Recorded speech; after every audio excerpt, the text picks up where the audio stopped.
Welcome to all of you. I'm Karl Kaiser. I'm an affiliate of the Center and a fellow at the Project on Europe and Transatlantic Relations at the Kennedy School. Welcome to today's Guido Goldmann lecture on Germany. The Center for European Studies honored Guido as one of the co-founders with Stanley Hoffmann for the creation of this institution, which is now the foremost Center for European Studies in the United States. And we are very honored that he is here. Welcome, Guido.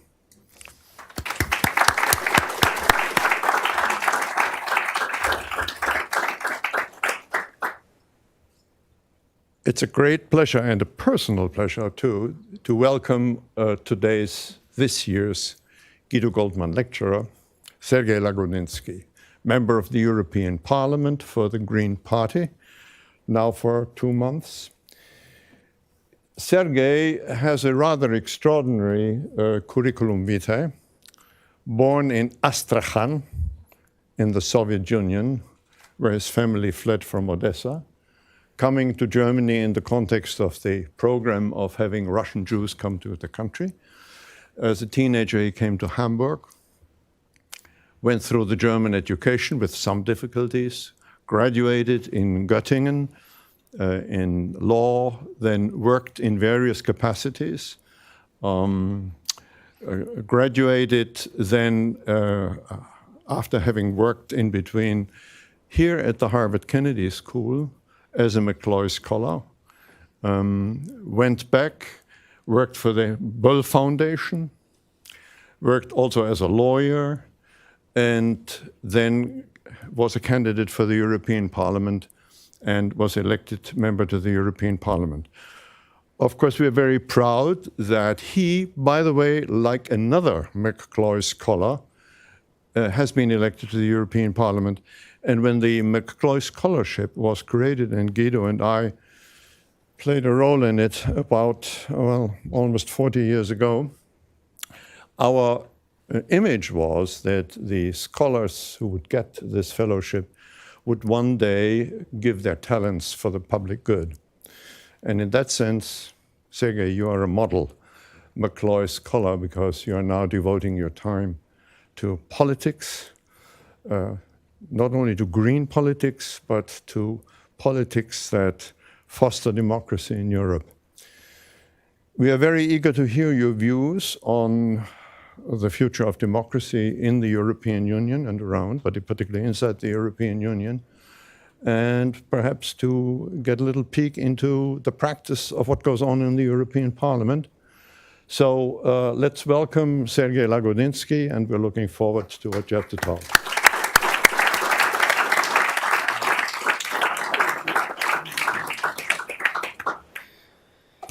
Yeah, wow. Let me tell you, that's quite an experience to be back here after all those years, and what a pleasure to be invited to speak here, and especially honor, privilege, and a great thank you to Guido. I'm probably the wrong person to talk about Guido's achievements. All that I can say is this, Guido's life and political vision. Guido's Haltung. I think this is the one German word that is worth learning for everyone.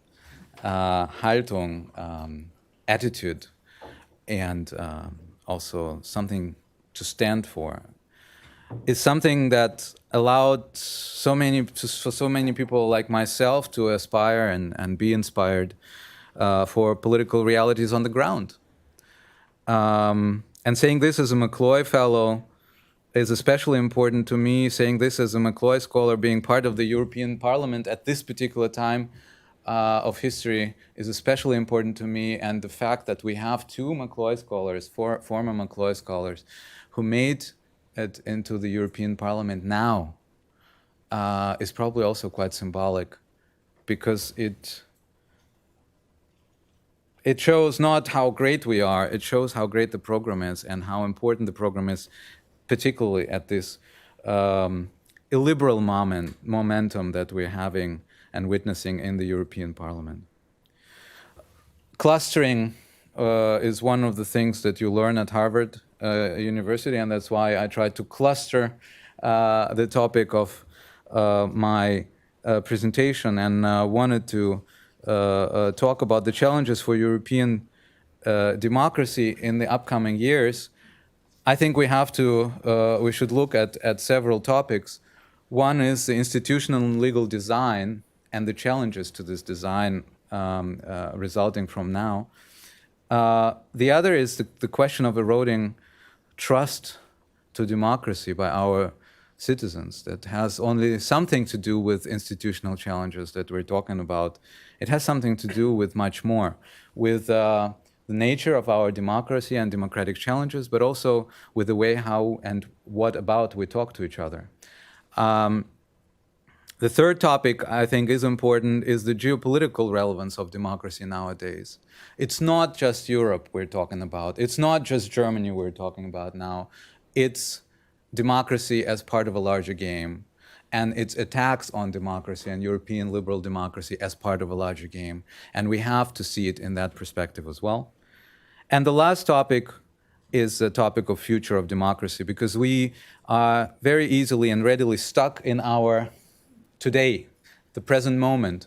We're talking about populists, and I will be talking about populists. Carl asked me precisely about this, specifically to talk about this topic, but it's not just about populism, and it's not about populists. If we want to save democracy, if we want to make it fit for the future, we need to talk about new challenges.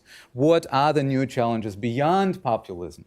How we're going to deal with them in the future? And challenges like digital issues or global issues are those where we don't have good answers for now. And I'm very happy, by the way, that one of the most respected fellow members of European Parliament is here, a former member of the European Parliament for whom those digital topics were of essence and were very important. Julia Reda, welcome. Thank you that you're here. Former part of our group who worked on digital issues and copyright issues in the group. I wanted to start with institutional challenges, but Carl really said that populism is an issue we have to talk about. And for that, I prepared just briefly a list of things. And I will just read them. They're in German, but people probably will understand. I think here many people understand. Kommissarische Reichsregierung, Freistaat Preußen, Exilregierung Deutsches Reich, Volkesreichstag, Staat Germanentum, Fürstentum Germania, Republik Freies Deutschland, Königreich Deutschland, Staat Ur, Heimatgemeinde Kimmenhagen, Bundesstaat Bayern, einiges Deutschland. Does anyone know what this list is about? Especially those who understand German. This is not an exhaustive list. This is just a part of the list of various empires and kingdoms that populate Germany today. If you heard anything about Reichsbürger, the imperial citizens in Germany, this is a movement which I think embodies and simplifies the general sense of confusion and disorientation that we are now, that our democracies are now. The movement of Reichsbürger is not a movement, actually. This is a phenomenon that we have in Germany, East and West, where people do not recognize Germany as a state. They, for many reasons, mostly conspiracy theories or obscure historical reasons, think that Germany never matured to a state. They do not consider themselves citizens of this German democratic state. They consider themselves citizens of empires and kingdoms that they make up. And they are ready to defend their rights with weapons. There were actually a number of police incidents where some of those members who carry guns also shot at police people. This is not the classical populist pattern, but a lot of populist consumers, populism consumers, are very attracted to something like this. And I think when we talk about what is going on today in Germany in terms of democracy, we have to talk about this as well. This is what makes me nervous.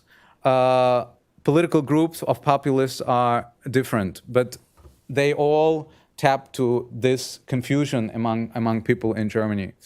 They channel this into anti-liberal views, into right-wing views, into völkisch views, where people is in the center, the German people is in the center of this. They are revisionist, they are anti-migrant. And they are dominant. But I think it is important also to see that this populism in Germany is also a regional issue. If we look at the surveys, we will see that, for example, for the upcoming Thüringen elections, the polls say that Alternative for Germany, so the party that exemplifies this populist momentum in Germany, is now up to 24%, projected 24%. This would be the second largest party after the former Communist Party, which is in the first place in Thüringen. Alternative for Germany is also a cultural phenomenon. It's not a phenomenon only limited to politics, and this is also something that is being forgotten very often. Alternative for Germany and other populists readily address cultural issues. These are not people who address economic issues. What is important for them and for the theories that have a foundation for this populism is, for example, the gender issue, the anti-feminist positions, but also anti-climate change positions. So denial of climate change, and we don't have to go far away from Boston in order to find very prominent politicians here who also deny climate change and the contribution of people. But I'm telling this not because I want to deal with populists all of the time.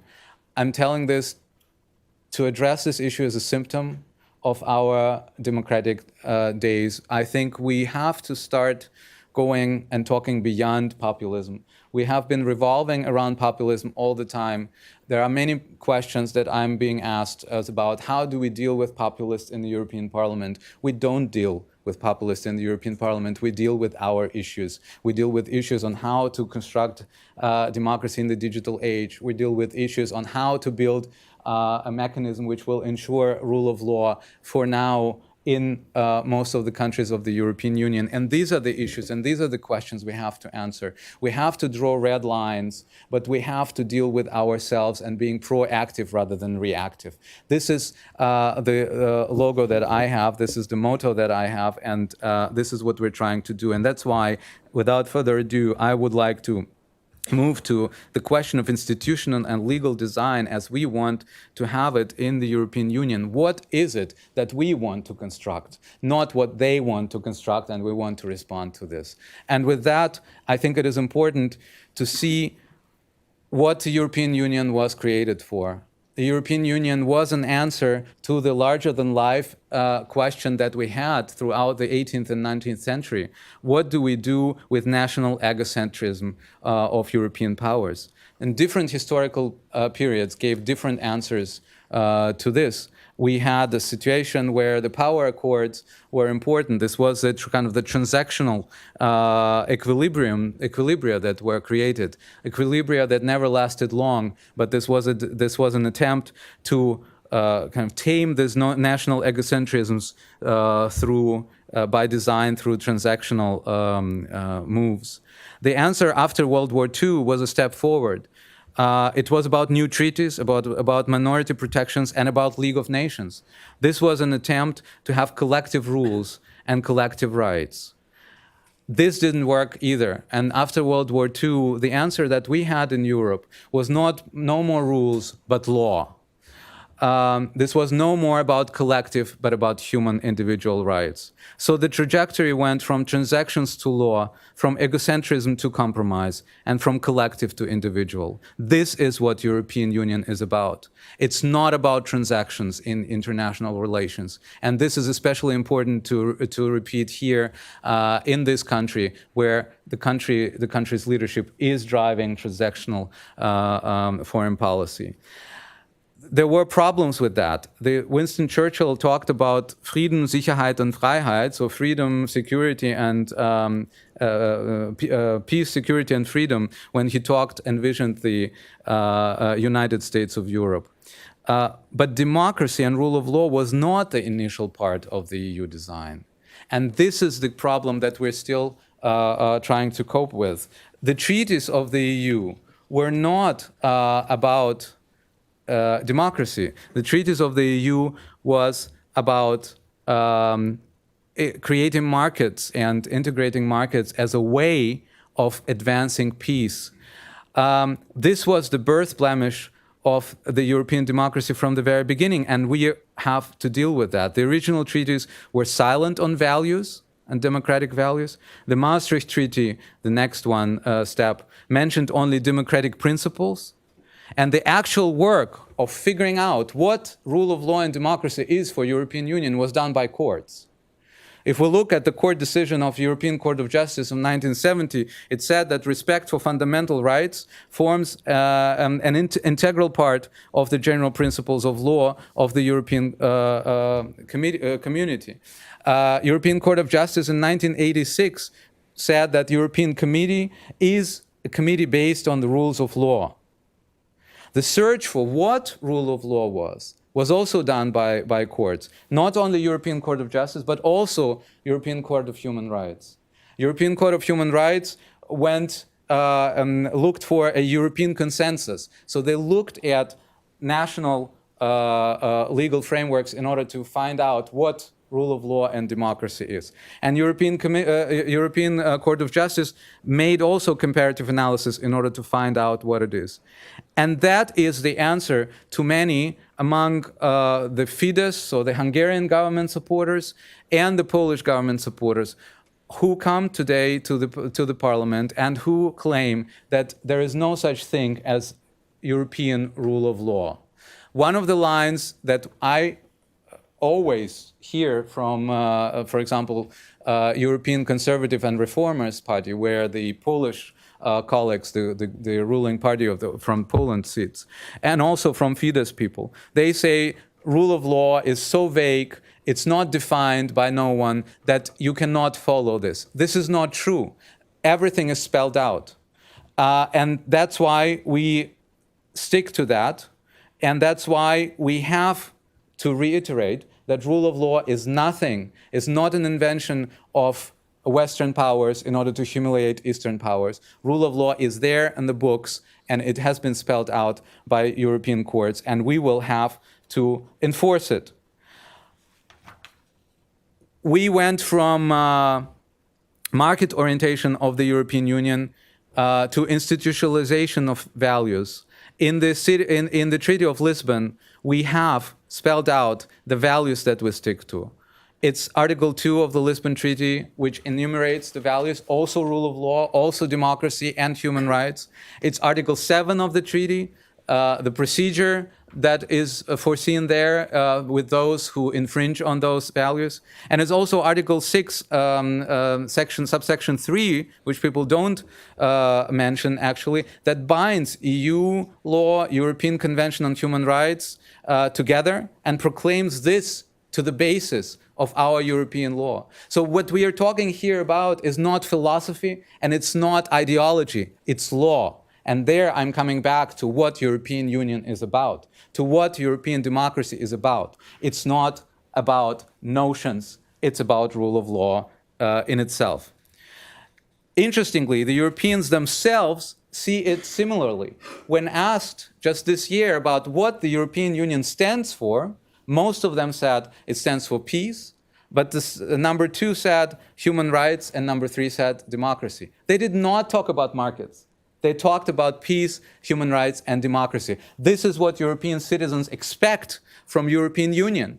And nobody, East or West, can deny this right to them, which is spelled out in the treaties. But the birth blemish of the European law persists today because we need to make another next step. And this next step is not about institutionalizing these values, but about operationalizing these values. How do we want effectively enforce these values if national governments are against it? And this is the question, and this is a tough one. And if we are honest, we are a little bit too late with solving this question, because in order to have a realistic mechanism of enforcing those values, we would need the consent of those against whom we will have to enforce them. And this is the Pandora box of today's rule of law mechanism we're talking about. So how to defend democracy against those who are sitting with you at the same table? We are lacking clear institutions to do that, but we have to answer questions. We have to answer questions: what do we do when we see that in Poland, independence of jury is being undermined by, for example, disciplinary bodies that they've just invented? They put in the courts disciplinary bodies of judges who oversee other judges and can penalize them if those judges disobey. The Polish government thinks that this is within the realm of rule of law. What can we do against Hungarian ruling party that has basically disciplined the media? They've concentrated media in the hands of several bodies of the governing prime minister. They have a national bank that was put under his personal supervision. They have modified the electoral system in a way that the ruling party, with only 47% result, is able to have 2/3 majority and constitutional majority in the parliament. They have brought judiciary under control. They have rewritten constitution, also limiting the freedom of association. They criminalized NGOs who are doing migration work, and they've criminalized people who have no home. What can we do with the Bulgarian government? And I just heard about that the Bulgarian government and some ministers in the Bulgarian government are thinking about stripping the Helsinki group in Bulgaria of its NGO status just because they don't agree with their policies and their recommendations. And what can we do with a government like in Italy, which criminalizing people who wants to help other people? We can do it only if we stick to 3 elements. This is my answer to that. One is we have to be able to correct the infringements that are ongoing. We need effective tools to correct the path to a liberal democracy. Number 2, this is not enough. Number 2, we need to prevent future infringements in other countries. So we have to stop what I would call proliferation of a liberal democracy. We have to look at ourselves, not at Poles and not at Hungarians, and ask ourselves, where are deficits in our own system? In Germany, in Austria, in France, because we know that there is a risk that at some point, maybe not on the federal level, but on the level of Saxonia or Saxony-Anhalt, we might have someone from Alternative for Germany, from a populist party in power, maybe not in 1 or 2 years, but maybe in 5 years. So how do we make our institutions fit for the takeover by a populist party? And this is something that I call for. It's not just about pointing at others. It's also about what I call stress tests for our democracy. We do stress tests for our banks. Why don't we do stress tests for our democratic institutions? We will need to talk about our media plurality, for example, locally. In Germany, we have an index of media plurality on the federal level, which is actually surprisingly good. I looked for it, and I was looking for a very bad figure because I thought everything is divided between Axel Springer and maybe Watz or something, or Funke Group. But we have very bad plurality in local press. And I think this is a very worrisome tendency in Germany. If you go to Erfurt, you will see 1 or 2 local newspapers, but you will not see that all of them belong to the Funke Group. This is the media plurality we have. And this is the foundation for someone in power who is not benevolent to take it and to use it against democracy. So we need to start asking questions on ourselves. What do we do regarding our problematic issues? In Germany, we will have to talk also about appointment of judges, and especially appointment of judges to the Supreme Court. If you talk to Poles and to Hungarians, they would probably say to you, Germany is not much better because your appointment of judges is not done by independent judge bodies, as you ask from ourselves. And indeed, the Venice Commission, this is a commission of European Council that makes recommendations for legal frameworks, especially for new democracies. They recommend having an independent association of judges who themselves appoint judges for different positions. By doing that, you actually have division of power. You don't have executive or parliamentary power appointing judges in your country. In Germany, it is not always the case. And if we remember talking about even Supreme Court nominations, it is always about parties who nominate and who confirm those posts. I would not go that far as what our Polish and Hungarian friends say, that in Germany, that's why Germany is not much better than Poles and Hungarians. We have to see those things in the context. But there are details which can be worrisome, and there are details which we can improve in anticipation of further possible, though hopefully not taking place, takeovers by authoritarians and by populists. And number three, which is very important to me, it is not just about institutions, and it is not just about improving our democratic institutes. It is also about having a positive agenda. And this positive agenda is not defending, it's creating something. Creating something, for example, one of my projects for these upcoming 5 years is bringing back the notion of statute for associations and non-profit in Europe. This is a project that the European Commission tried in the 90s. They tried it in the 2000s, so now 2014. This is a project of creating a framework, an additional framework on the European level, which will protect and also incentivize our civil society. Civil society, like in Bulgaria, the case I mentioned, is threatened by their own national, local tyrants, or tyrants to become, because they say that you depend on our national framework of legislature and on our decisions. We can strip you off the non-profit status. We can strip you off the status as NGOs. And this is where we come into play. We have to offer them a European status. We have a European status for commercial entities. Why don't we have a European status for civil society entities? Why don't they have a non-profit regulations which would allow for example, associations and foundations to write off the donations cross-border? This is not possible today. And there is a consensus among many parties. I just talked to Bea, to our FDP colleague, the Liberals. They are also looking forward to this as a way of bolstering philanthropy across borders. For me, it is a matter of rule of law. It is not just a matter of philanthropy. It is a matter of defending our civil society, which is now in danger. We need to combat media concentration. We need to support media in the digital age, and we need to think about creating and supporting pro-European media also on European level. But we need also a EU reform. That means creating a common political space. People don't trust European institutions because they don't feel European institutions. They don't see us. This has also something to do with the fact that European Parliament is in session much more often than the Bundestag, for example. We don't have weeks off where we can go to our constituency and work with them. We have to work through all the weeks and go there for a day. But we can make it more tangible by creating, for example, transnational lists and having Spitzenkandidaten, so that people can associate Europe with faces and not just with lists. These challenges that we are facing on the European level are global.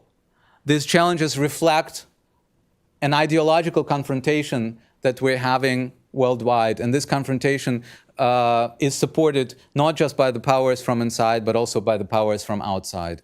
This is something we have to address as well. When I was talking about the situation in Russia in the year 2008, after the Georgia war, I said in a couple of interviews that we should not be worried about the expansion of Russian influence in the East, because Russian influence is based on power and not on ideology.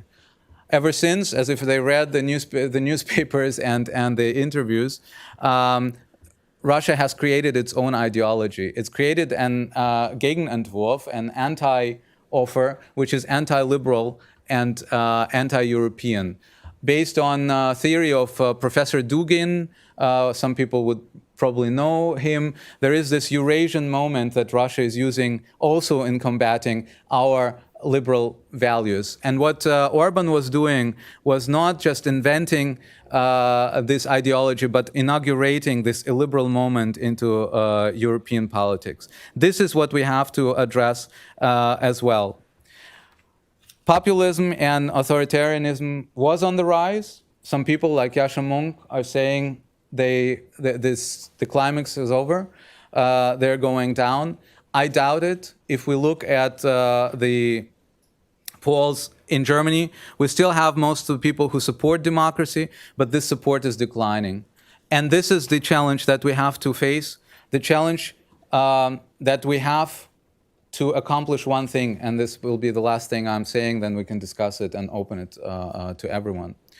There are two trends that I think are worrisome today in Germany and in Europe. One is the general disorientation that we're experiencing. Our politicians are disoriented and our citizens are disoriented. Because of digitalization, of globalization, of medialization of our reality, this complexity has come to our homes. People are not able to orient themselves and they're looking for easy answers. At the same time, the other trend is polarization that we're experiencing. Polarization of our society, where people don't listen to each other, don't talk to each other. And I think talking about this in the United States will probably resonate with many here. I think that our answer would be to reverse both trends. The answer should be looking for cohesion of our society instead of what divides us. Starting listening and starting answering to each other. And it's not about talking to fascists. It's about talking to the electorate of right-wing and populist parties and at least listening why they elect those people and trying to find answers that would be more attractive towards these people. We will not get all of them, but we might at least plant the seed of doubt in some of them. And I've been doing a lot of election campaign in Brandenburg in Eastern Germany. And my experience is they hate Greens. I mean, they. Majority of voters of populists, and there are almost 30% of populist voters in Brandenburg, they would not talk to me under normal circumstances. But if I start talking to them, if I start explaining to them what drives me, and if I start listening to them, then something happens. They will not vote Green. And by the way, this is an experience I also have within my Russian community, because I'm a Russian speaker, and among Russian speakers, there is a lot of people who hate Greens. I don't expect them to go and vote Greens after they have talked to me. But what I've experienced very often is, first of all, some of my parents' friends said, we would have never voted Greens, but this time, because you were running, we voted Greens. And we will never do it again. But on the other hand, many of those people know that this green something that they hate has a face and has his own or her own motives, and those motives are not directed against them. There is something that drives people and that gives this green something a human face. And this is the first step to stopping hate and to starting talking and listening to each other. This is the social cohesion that I envision and I think that we should work for. But the prerequisite to that, to talking and listening to each other, is having what I said Guido Goldman has, having a Haltung. So stopping disorientation and having a clear attitude and understanding of what each of us stands for. I can talk to populists and populist voters because I know and I'm certain about what I believe in. And I'm not going to trade my beliefs against their love, but I will show them respect and will listen to them. So reversing both of these trends only goes hand in hand. The trend of polarization, we should reverse to the trend of social cohesion and listening to each other. But the trend of disorientation, we should reverse to the trend of having Haltung, having an attitude. Only if we do that, we will save the future of our democracy. And then we can have a common basis and common foundation on talking about much more interesting and much more important questions, like, for example, what digital future we will have. How will we tame artificial intelligence and algorithms? How would we deal with globalization and issues of climate change? This is all possible if we find common ground. Looking for a common ground is something that I wish to European Union, and looking for common ground is something that I wish to the United States. And I know that both continents are desperately looking for common ground. So, to our common ground and to the Haltung.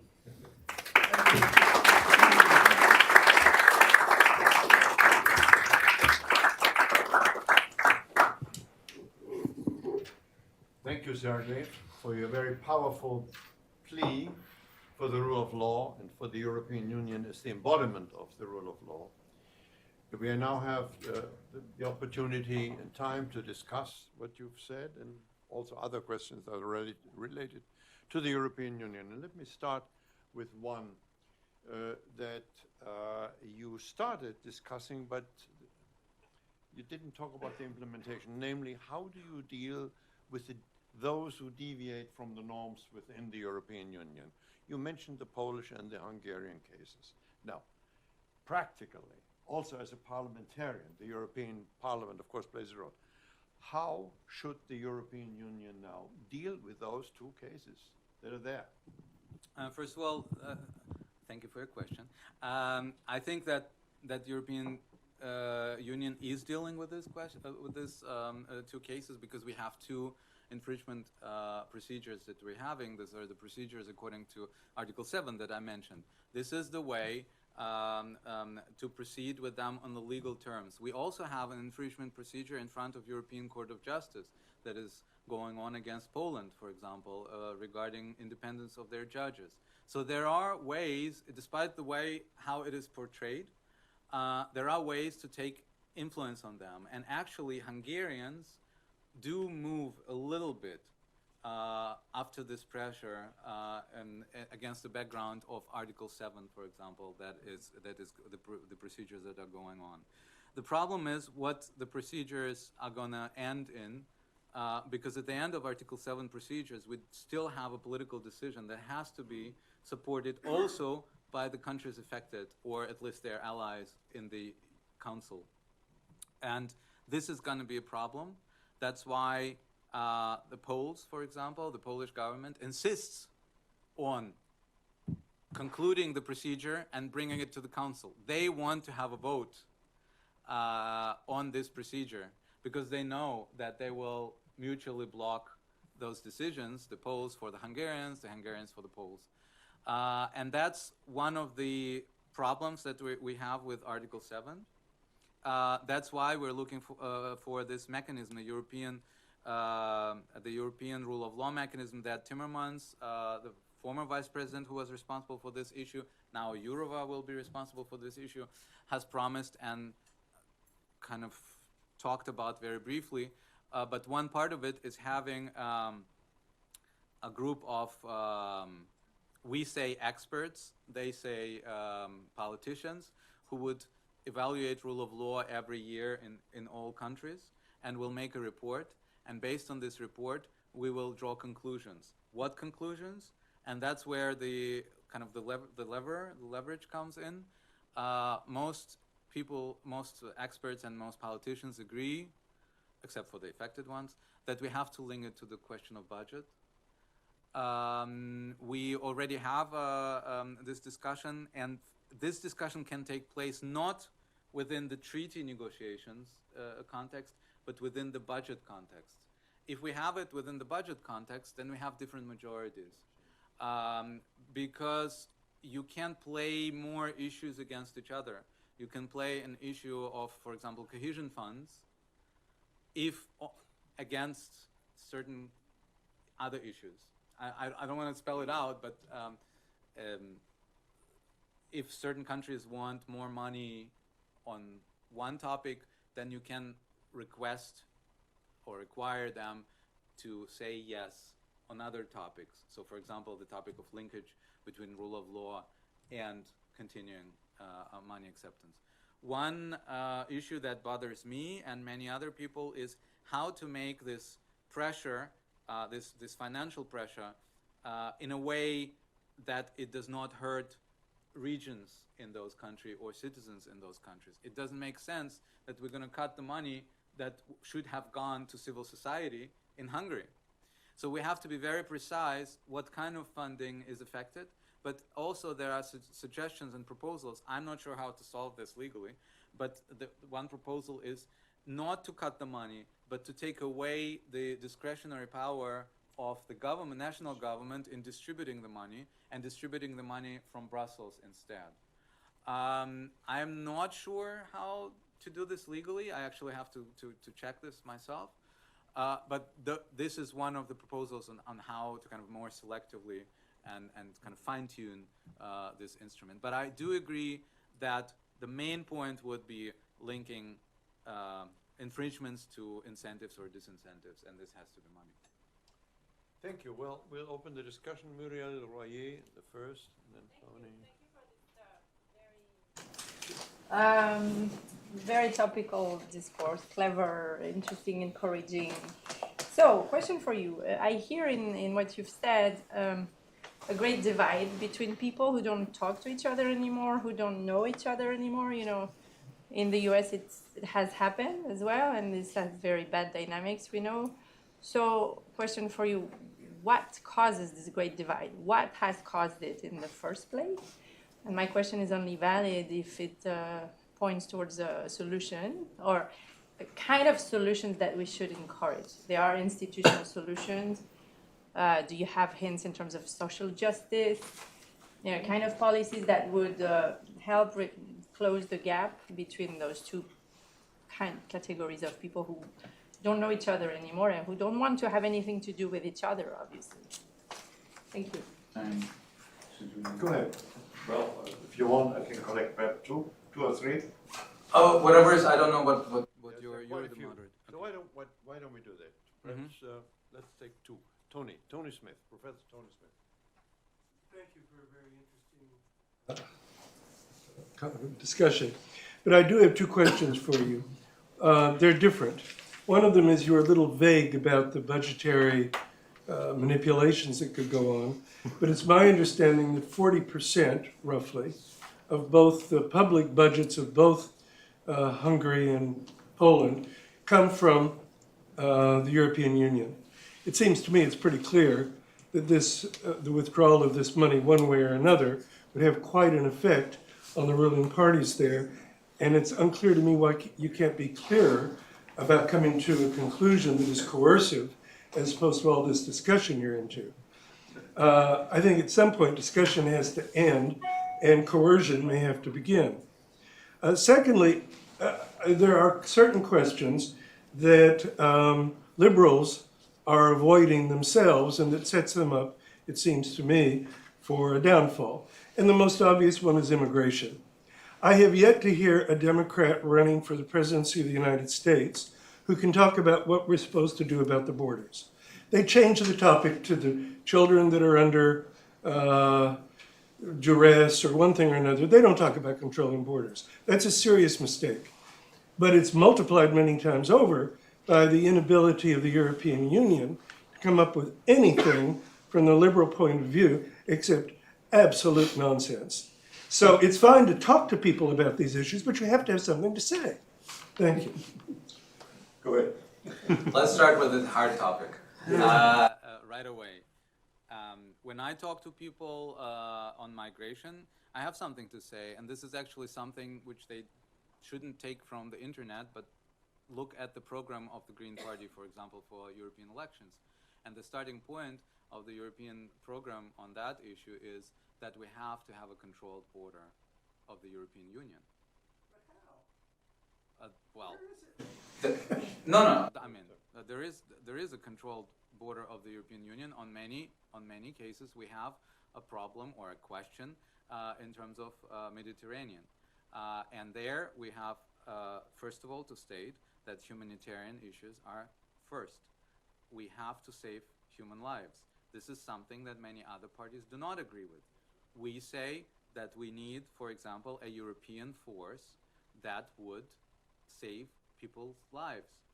This is number one. What is going to happen to those people afterwards? We say that there should be places within the European Union where these people will be brought, where they can apply for asylum, and where the whole procedure should start and should take place. It doesn't have to be Greece or Italy, because they get enough. So we need to redistribute these people among other states. And actually what our conservative interior minister just said now, having a quota against kind of a coalition of the willing, I think this is the answer that we will have to give to the Dublin II that we have now that doesn't function, or if it functions, then it burdens one or two countries in the south. Our responsibility, if the Poles, the Polish government or the Hungarian government do not want to participate, then the countries that do want to participate have to divide this formally among themselves. This means Western and Northern European countries. This means also that the procedures that take place should be controlled. There is no, there is a sense that the control was lost in 2015. Maybe at some point, but those times are gone. And this is what I tell the people in Brandenburg. The imagination in their heads is that everyone can come to Europe if he or she wants. This is not true. We have borders and we have border controls. And the people who are coming through Mediterranean, they die before they come to European Union. Nobody helps them. And those who help them are being criminalized. I think it's quite technical what I'm saying. I don't know if you were from Brandenburg or if you were from here, whether you are satisfied with this answer, whether this is also... Let's just. We can pass on to the other discuss question. this. No, not at all. To be honest, I do not belong. I'm not a kind of the left fringe of my party, but I am satisfied with the answer because this answer is quite specific. We want to have centers that are not in Libya, where they look like slave markets, that are in the European Union, where the procedures, as they are foreseen by law, are done in a swift manner, and the people know whether they can stay or they can go. And we have to save lives in the Mediterranean. Maybe this is not the answer you or people in the Brandenburg would like to hear, but this is the answer that I think from my perspective is humanitarian and is also quite feasible. It's not like we're dreaming of the world without borders. We're dreaming of the world with a humane asylum policies where we don't trade asylum against stability or votes. Your second question on cutting the crap regarding coerciveness in regards to Hungary and Poland. Precisely because we have such a high dependence of those countries on European funds, we have to be careful about that. And why I'm saying is we have to look at the specific countries. In case of Hungary, we could come to different results than in case of Poland. Hungarian system is very corrupt. A lot of this money ends up in the pocket of Fidesz and friends. Their cutting money and cutting funds would produce different results than the situation in Poland, where these are ideologues. They don't massively put money into their own pockets. So when we start cutting there, we would achieve different results than when we start cutting in Hungary. So this is kind of, we'll have to talk about fine-tuning those issues. And again, what will it bring to me if we say we're going to punish or coerce Eastern Europeans for the sins of their government, if the government will say, you see, we told you, we've been telling you for years that they hate you, and now they're punishing you. This is not the narrative we want to feed. The narrative we want to feed is that the corrupt governments are punished and that the funds are still there for people who need them. So that's why I'm vague about this issue. And in terms of communicating those issues, I do think that we have to be careful because there is a narrative of East against West or West against East. I don't know if some people know, we just stopped Rojani and Plumb. Those were the two commissioners candidates who ended up not leaving the Legal Affairs Committee where I'm vice chair. This was a very tough project. But at the end, the Orban government says that I have implemented an anti-Hungarian and anti-Eastern European program, which is not true. We did not, we have our issues with Poland, but the Polish candidate passed, Slovakian candidate passed, Croatian candidate passed. Where is here an anti-Eastern sentiment? Those narratives are being instrumentalized very easily. So we should be careful also by using the words, for example, coercive, or collective punishment. Those words will come very easily. I would rather talk about linking. I would talk about positive and negative incentives, and not only linked to those countries, but also looking at other countries. And by the way, that's why the question that I have is, who's going to make decision about whom we cut the funds against? And I think this decision should be made by European Court of Justice, for example, where there will be no accusation of being politicized, having a politicized procedure. Then we would need an infringement procedure in front of European Court of Justice, and based on this infringement procedure results, we will cut funds. I would not, I would oppose that this decision should be made by the Commission, because it puts Commission in a very uncomfortable situation, and it will be a politicized kind of narrative that will be coming back from the other side. So we have to be careful about this. This is a highly political issue and highly diplomatic issue that we are in. That's why I'm vague and prefer to stay vague on those issues. The divide between people, a question by Muriel, where it comes from. Well, this is I can only say where I feel it comes from, and I think that digital space is a problem in terms of the way how our social networks and platforms work. I think that the echo chamber effect, Julia is probably more equipped to speak about this, and you can correct me if you don't agree, but I think that the echo chamber effect is a problem. Internet and social media have an empowering effect, but this empowerment can be negative and positive. It can be benevolent, like we experienced that in Russia or Turkey, and that's why they're trying to start inventing a parallel internet in Russia, for example, because they know the threat comes from there. But it also can be negative because internet is a neutral space, and if you want to use it in a negative way, you can connect people with not benevolent views, and you can distort this space, and then it's an empowerment in a kind of a distorted public space. For example, if you do targeted political ads, as we've experienced that here, then there is no way to have a public debate, and there is no way to know what the public debate in certain clusters of society are about. So I think in order to end this, we will have to reevaluate certain practices of platforms and of social media. I do think that we have a question that we have to answer, whether a business model based on monetization of emotions is the right one, and if yes, how can we regulate this? And we will also have to do much more in education. I think, by the way, the young generation, if you talk to Fridays for Future, for example, those are people who are incredibly informed, well-informed, and correctly informed. And I ask myself, where does this come from? Well, it comes from internet. But then I ask myself, why are not they fed by fake news? And I have a feeling that, I don't know, but I have a feeling that the young generation, because they grow up in this community, they know how to filter out. So my parents send me fake news all the time. My WhatsApp from parents is like full of fake news, and I'm like, people, Google. They don't know how to do this.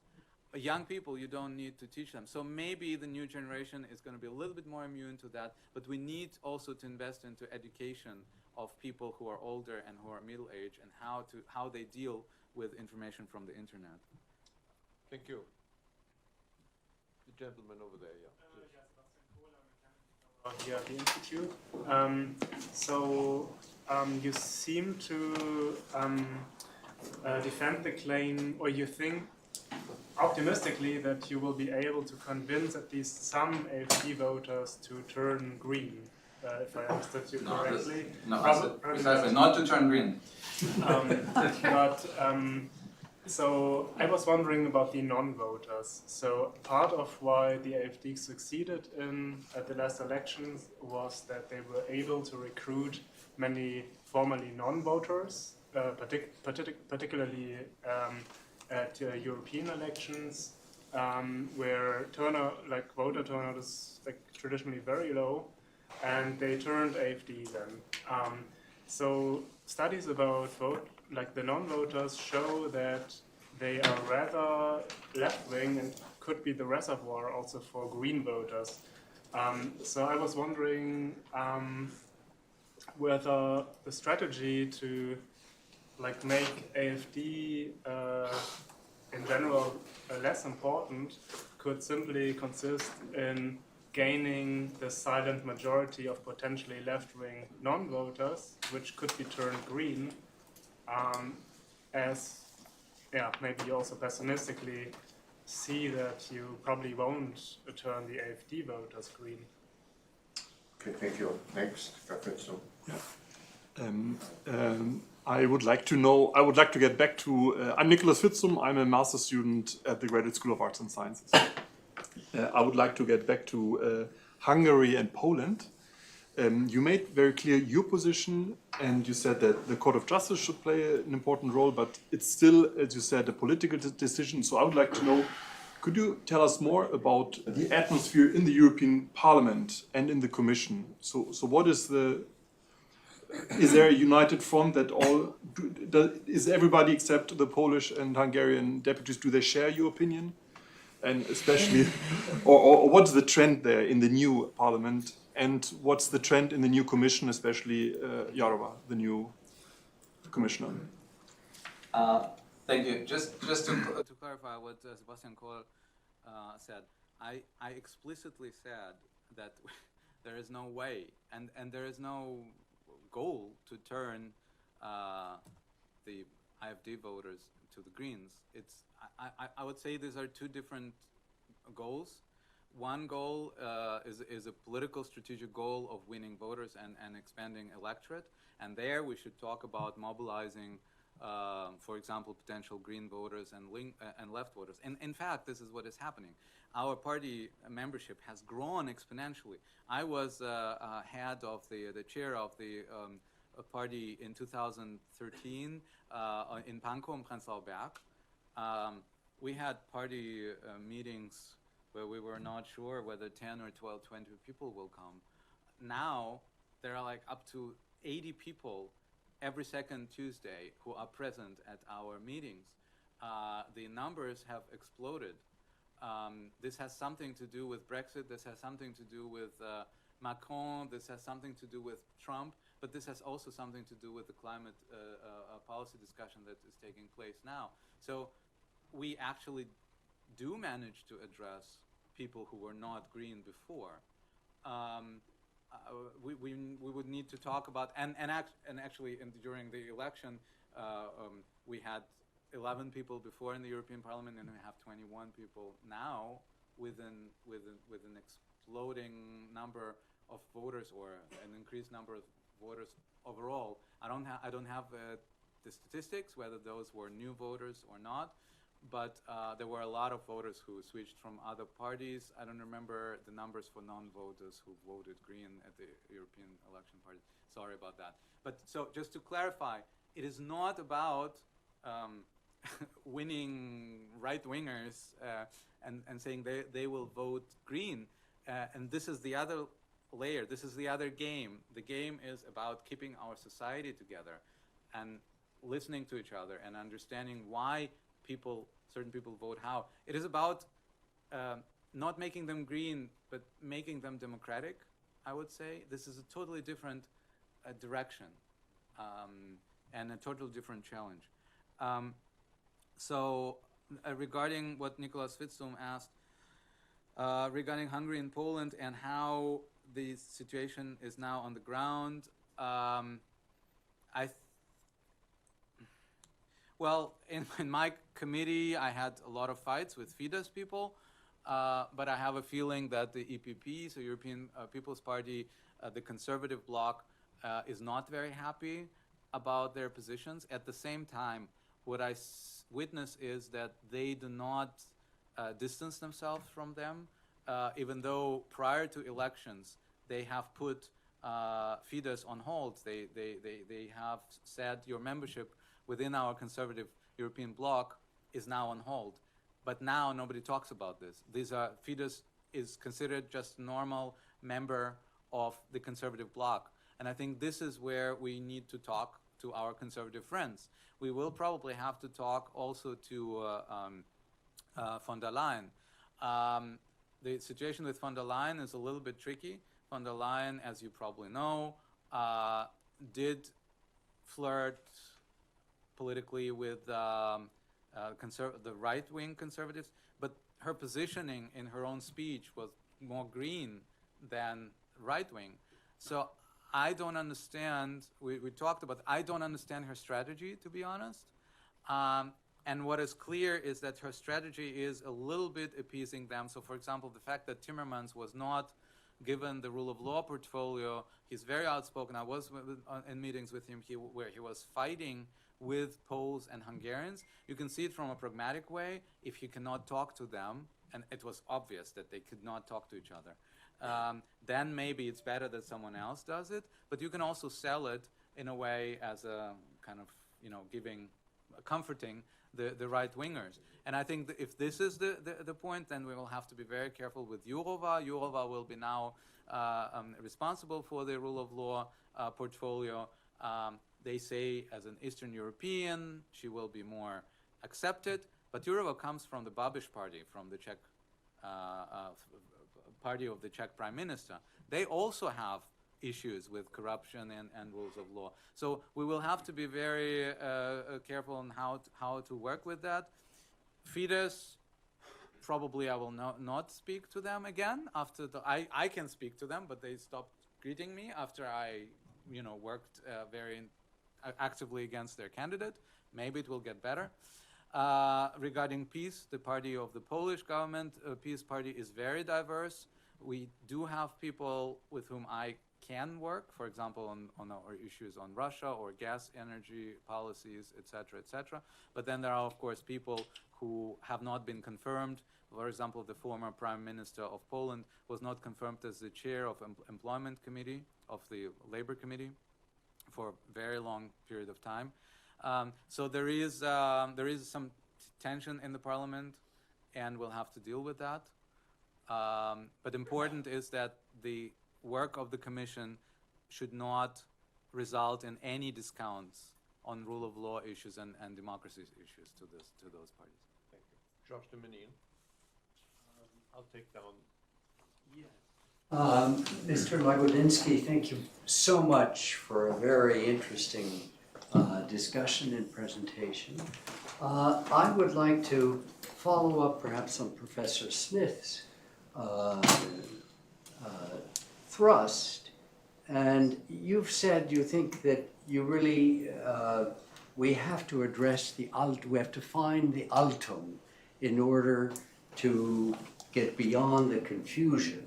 And only then can we really deal with the concrete problems.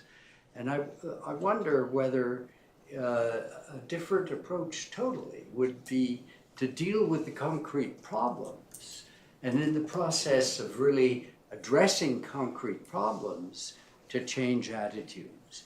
And one concrete problem that I would like to put before you, and has to do with climate change, about which you have said surprisingly little, and has to do with an issue where Germany really looms very large in Europe. Some people feel that a part of the confusion in Europe has to do with the economic malaise. And one contributor to the economic malaise is sometimes felt to be the structure of the euro, the fact that there is no European central budget. I realize you're not in the Bundestag, but would your party in the Bundestag support a budget funded with, let's say, a 1% of GDP value-added tax in every member country specifically dedicated to addressing the climate crisis? Thank you. We have two questions. You're next, yeah. Thank you very much for taking time talking to us today. My name is Angelo Kruger. I'm a visiting student at the Red Hat Center, currently involved in Potsdam in Germany. You said earlier that we have to make institutions fit for populist and anti-democratic forces taking over government responsibilities. And my question regarding this is, by saying this, do you feel that we lost the fight against those anti-democratic forces already? Because I remember in 2013, there were a lot of politicians saying the AfD, the right-wing populists, they would self-destruct over a period of legislature, but it didn't happen. Like, they gained power. So I feel a change of discourse. I would just like to know what you think about it. Thank you.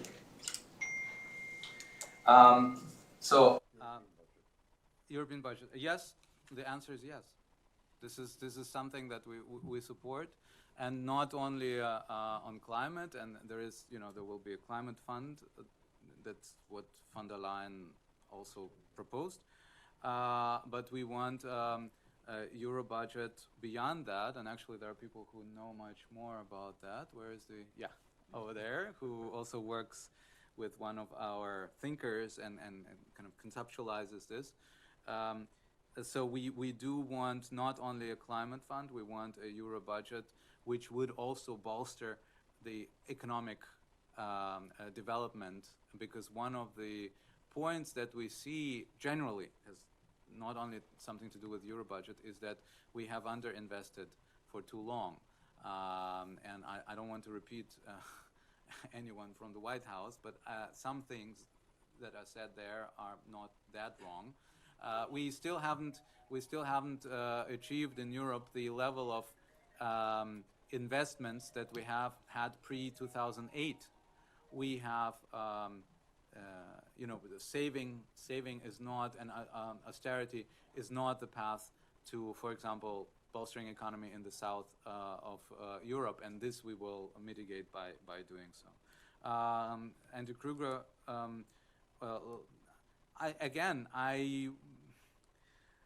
I have a feeling that we should not interpret too many signals in an honest analysis of the situation. And the honest analysis of the situation is there is a chance. It's not 100% and maybe not 50%, but there is a slim chance that we might have ideologues of populist or authoritarian forms in power, and we have to make sure that our institutions are fit for that and are resilient vis-a-vis such situations. We had FPÖ in the coalition just until a couple of months ago. We don't know whether FPÖ might return again. It's not a done deal yet. And I don't see why. I mean, results of about 30% in Eastern Germany is not made up by me and by my pessimism. It's the reality on the ground. if you have a force, a political force of 29 to 30% in certain regions, you have to make sure that this political force will not make more damage if they come into power. So, but by the way, I never believed that authoritarians and populists will destroy themselves. Because we see how things go in countries like Poland or Hungary, or you name it. So we have to be prepared and resilient regarding any future scenarios. Stefan Collignon. And then the what? Thank you. You seem to have some optimism, if not pride, that we do have functioning European border control. That may be true, but I would like to know what you think about European border control on the island of Ireland. Okay. Thank you for speaking to us on the PhD here. My question concerns the role of inequality in explaining the rise of populism in Europe as well as here. What do you see as the role of economic concerns in underwriting this? And what do you see? I know the Green Party's rise across European countries has been largely focused and stemming from cultural issues, climate change. What do you see do you see Green parties across Europe as having to take a stronger stance about questions of inequality? And what would that be? Okay. Optimism, border of Ireland. I think this is an oxymoron for today. To be honest, I have no clue what's going to happen there, and I don't think anyone has clue on what's going on to happen there. I think it is important that we watch the situation there in order not to inflame the conflict that we thought already was at least pacified. I don't have much more to say other than that the situation with Brexit is just a mess. And that we hope that this mess will be sorted out somehow. Not by us only. Inequality and populism, I do think that this does play a role. At the same time, I'm not a proponent of kind of a direct correlation that some people assume between poverty and inequality on the one hand and populist sentiment on the other hand. There are many studies on those issues, and I think one of the more interesting studies comes from here, from Harvard, which says that it is both. It is cultural issues kind of married to regional decay. That if people, even if they're well off themselves, but if they live in a country or in a region which is in decay and they see it, then they become then they tend to be populist because it kind of marries the identity issue. And so this has nothing to do with populism, but the Green Party is also strong on social issues. We have made clear social agenda for many elections and for this election as well. But we cannot compete with left parties on those issues. And I think strategically, we cannot become the new communists or socialists of the continent. We have a clear pro-democratic and climate focus, but it is clear for us that if we are talking about climate, then it has to be a just transition. And by the way, there is a fund for just transition, which is planned in the European Union as well. So we have to make this fund as strong as possible. We have to look for ways of how to make people a clear offer to them and to their children in the regions that will be affected by the transition. That means new jobs, reinvigorating economy in those issues. And yes, of course, we need to, we advocate, for example, introduction of a minimal wage in the whole European Union. This should not be the same level everywhere, but this should be a sure and guaranteed certain percentage of the wage in this particular country.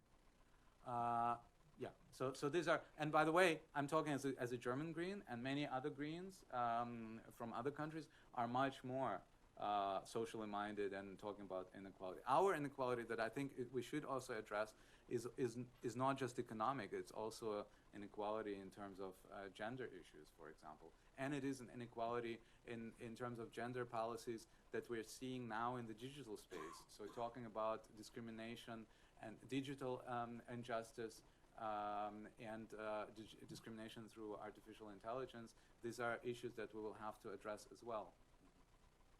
Thank you. You and then Guido. First and then Guido. Good evening, many thanks for your speech. My name is Henry, I'm a student at the Kennedy School. While analyzing the different roots of populism, we touched about the many reasons that lie beneath the anger and the complexity of the psychology, geographic, sociological factors. And there are some real claims as well in the pot. I wanted to know, as an elected officials, if all these claims for reducing the disconnect between elected officials and what populists would simplify as the people, if this changed your job, and if then how you would answer these claims for less elitist European policy making. Thank you. Guido? Just want Sergey to leave me a minute at the end to say something. At the end. Yes, I'd like to say a word at the end. At the end, okay, fine. But we're very close to the end. 7 minutes to go. All right, here, yeah, sorry. To ask how you reconcile being a parliament by and for the people whom you represent and enforcing the values that the European Union or certain members of the parliament see as being representative of the EU. So it seems to me there's an inherent mismatch there if you're supposed to be representative of the views of the plurality of views throughout the European Union, how you can then enforce certain values that may not be espoused by other countries. That leads me into a related question, which is there any discussion of whether increasing centralization in the EU is worth pursuing? If there is an increasingly fringe, which is becoming less fringe movement towards pushing against the centralization, has there been any questioning of whether that's actually a worthy goal to pursue, or they're just going to further alienate fractions within countries? Disconnect between elected officials and the people has also something to do with that. How it changes my job. It changes my job, and that I don't have weekends anymore because and it's just my nature. No, it has nothing to do with populism, I think. But I think it makes no sense that people see me before the elections and then they see me before the next elections, and then they ask where were you here 5 years? So I'm responsible for Hamburg and Berlin, and also for Brandenburg partly. So it's a lot, and we don't have weeks off for electorates. So that means that every Friday I have to spend time either in Hamburg or in Berlin or in Brandenburg, and not only Fridays but also weekends. And that's where we talk to people and try to put a human face on their green prejudice. The tension that you mentioned, for me, the tension is not there. Because it's not about values and imposing values, it's about law and norms. And there is law, and that's what I meant before, that the courts have decided what rule of law is. The courts have decided what independence of judges is. We have a European Convention on Human Rights, which goes beyond European Union, where everything is spelled out. We have European Charter of Human Rights. I don't see where the tension is. If you mean the tension between liberal democracy and majoritarian vote, yes. But this is the inherent tension of any liberal democracy. That's how liberal democracy works. The majority can decide, but these decisions are corrected by constitutional minority rights, civil rights, rule of law. And that's the same for a European level. So. the EU is not just, you said that it was an issue, that it was an early blemish, that it was just based on trade, and that it wasn't, the actual purpose of the union is not just economic. That's true. No, but it was developed throughout the years by, for example, the Court of Justice. And again, those other instruments that I mentioned have nothing to do with the treaties of European Union as they were framed at the beginning, but they are part of the same space. So the people who elect Polish representatives know quite exactly what their countries are obliged to according to civil rights and human rights charter or a convention, for example. And also they know that European Court of Justice has power and authority to adjudicate also on those issues. So I don't see the tension. I see there is a communicative challenge there, and I see that there is a legitimate challenge there, but I don't see a democracy gap. Yeah? And the other question regarding increasing centralization, we advocate, for example, regional solutions very, very openly. It is not about centralization for the Greens. It is about harmonization there where harmonization is necessary, and it's about regional solutions where regional solutions are due. So I don't think that centralized Europe is the goal in itself, but we can talk, of course, about federalist Europe, but federalist Europe is not a centralized state. It's not France, for example. For a concluding word by Guido Goldman. Yeah, so I just want to say, when the center kindly came up with this idea there should be a Goldman lecture last year, I couldn't even be here. Gabrielle gave, I understand, a very nice, very good talk. And this year I actually was involved and suggested Sergei, if he is able to, be the speaker. And this has special meaning for me, and I just want to end with saying this. And the meaning is not just that you gave a very good talk and this was stimulating and very relevant. It is that when Karl Kaiser appeared here on one of his many appearances in 1981 on behalf of the Volkswagen Foundation to say that for the 25th anniversary of the foundation, they wanted to do something like the Rhodes Scholarship. And we ended up very quickly, I represented Harvard, saying the only place to do it was a Kennedy School, and that resulted in the Macaulay Scholars. And it was our fond hope always that in doing this, we would also do something for civic society and public affairs in Germany. And it hasn't been easy. And not any criticism of any of the past Macaulay Scholars, it was the German government that was very difficult in creating opportunities.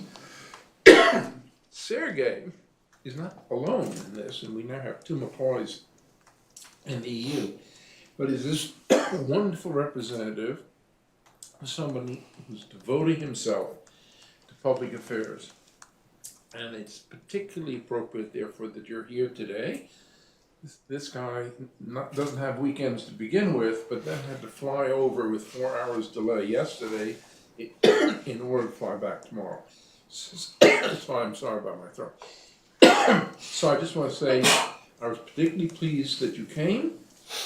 I want to make sure that everybody here realizes that if you're in his party and you have his temperament, you do have a sartorial advantage in the socks that you can pick to wear.